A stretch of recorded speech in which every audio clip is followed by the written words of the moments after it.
क्या आप कभी किसी से बातचीत करते समय सोचते हैं कि वह व्यक्ति सच बोल रहा है या झूठ? क्या आप यह जानना चाहते हैं कि लोग अपने हाव भाव यानी बॉडी लैंग्वेज से क्या छिपाने की कोशिश कर रहे हैं? क्या भाव भंगिमा को प्रभावशाली बनाकर अधिक आत्मविश्वासी दिखना चाहते हैं? अगर इन सवालों का जवाब हाँ है, तो व्हाट एवरीबॉडी इज सेइंग आपके लिए एक जरूरी किताब है। इस किताब में जॉय नॉवरो, पूर्व FBI एजेंट थे, ने शरीर की भाषा यानी बॉडी लैंग्वेज के गुप्त संकेतों को समझने और उनका विश्लेषण करने की कला सिखाई है। यह किताब हमें सिखाती है कि कैसे हम बिना बोले ही दूसरों की भावनाओं और उनके असली इरादे समझ सकते हैं।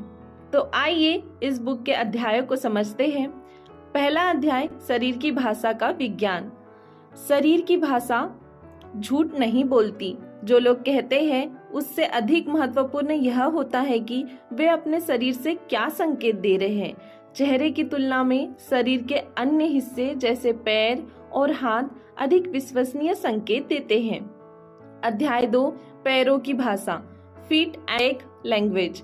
जब लोग खुश होते हैं तो उनके पैर स्वाभाविक रूप से उस व्यक्ति या वस्तु की ओर मुड़ जाते हैं जिससे वो जुड़े होते हैं। अगर कोई व्यक्ति बातचीत के दौरान अपने पैरों को दरवाजे या बाहर की ओर कर रहा है तो वह बातचीत छोड़ने की इच्छा रखता है। दोस्तों, घबराहट में लोग अपने पैरों को आपस में लपेटते हैं या एक पैर को दूसरे पैर के पीछे छिपाने की कोशिश करते हैं। अध्याय 3, हाथ और हथेलियों के संकेत, हैंड एंड पाल्म गेस्चर। खुली हथेलियां ईमानदारी और पारदर्शिता का संकेत देती है। दोस्तों, जबकि मुट्ठी बंद करने या हथेलियां छुपाने का मतलब है कि व्यक्ति को छुपाने की कोशिश कर रहा है। उंगलियां चटकाना या बार बार हाथ मलना चिंता और घबराहट का संकेत है। अध्याय 4, चेहरे के भाव यानी फेशियल एक्सप्रेशन। दोस्तों, मुस्कान सबसे शक्तिशाली हाव भावों में से एक है, लेकिन यह नकली भी हो सकती है। सच्ची मुस्कान में आंखों के किनारे झुर्रियां बनती है।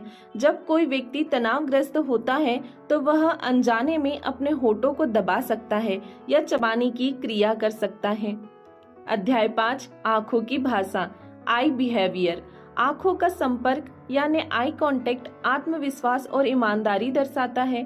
दोस्तों, बहुत अधिक पलक झपकाना घबराहट या असुरक्षा का संकेत है।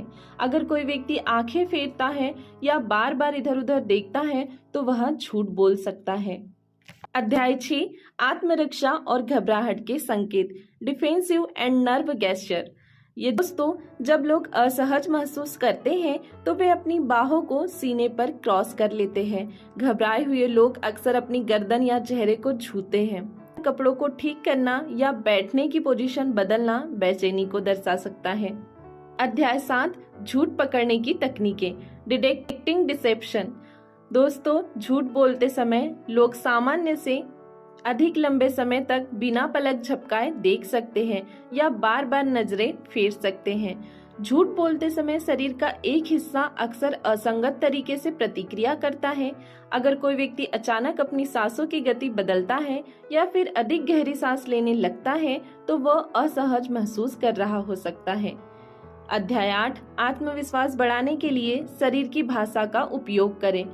दोस्तों, सीधा खड़ा होना और कंधों को पीछे रखना आत्मविश्वास और ताकत का संकेत देता है।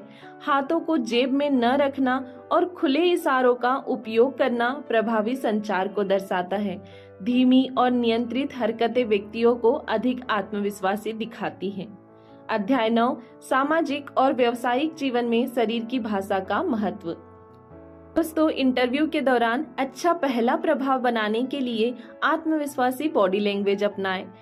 किसी भी वार्तालाप या सौदे के दौरान दूसरों की बॉडी लैंग्वेज को पढ़कर उनकी मानसिक स्थिति को समझें।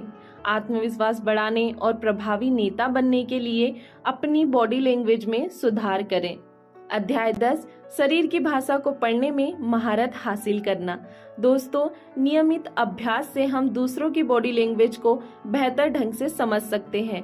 हर व्यक्ति की शारीरिक प्रक्रियाएं अलग होती है, इसीलिए संदर्भ के अनुसार विश्लेषण करें।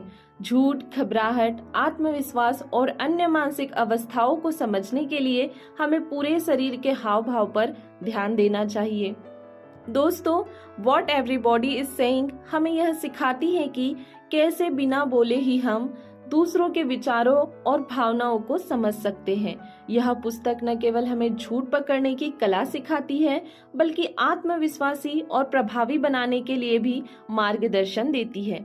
अगर आप इन सिद्धांतों को अपने जीवन में लागू करते हैं, तो आप न केवल अपने संचार कौशल को सुधार सकते हैं, बल्कि किसी भी स्थिति में दूसरों के इरादों को भी समझ सकते हैं। अब आप पर यह निर्भर करता है कि आप इस ज्ञान का उपयोग कैसे करते हैं, अपनी सुरक्षा, सफलता और प्रभाव बढ़ाने के लिए या केवल मनोरंजन के लिए। दोस्तों, आपको यह ऑडियो बुक समरी कैसे लगती है, कमेंट बॉक्स में जरूर बताइए। और आपको यह वीडियो पसंद आया है तो वीडियो को लाइक कर दीजिए और हमारे चैनल को सब्सक्राइब कर लीजिए, ताकि ऐसे ही वैल्यूएबल वीडियो आप तक पहुंचते रहें। आप इस ऑडियो बुक को अपने दोस्तों तक जरूर शेयर करें, क्योंकि जब हम दूसरों की हेल्प करते हैं तो ये नेचर हमारी हेल्प करता है। बाकी हम मिलेंगे नेक्स्ट वीडियो में इसी तरह हंसते हुए, मुस्कुराते हुए। तब तक के लिए धन्यवाद।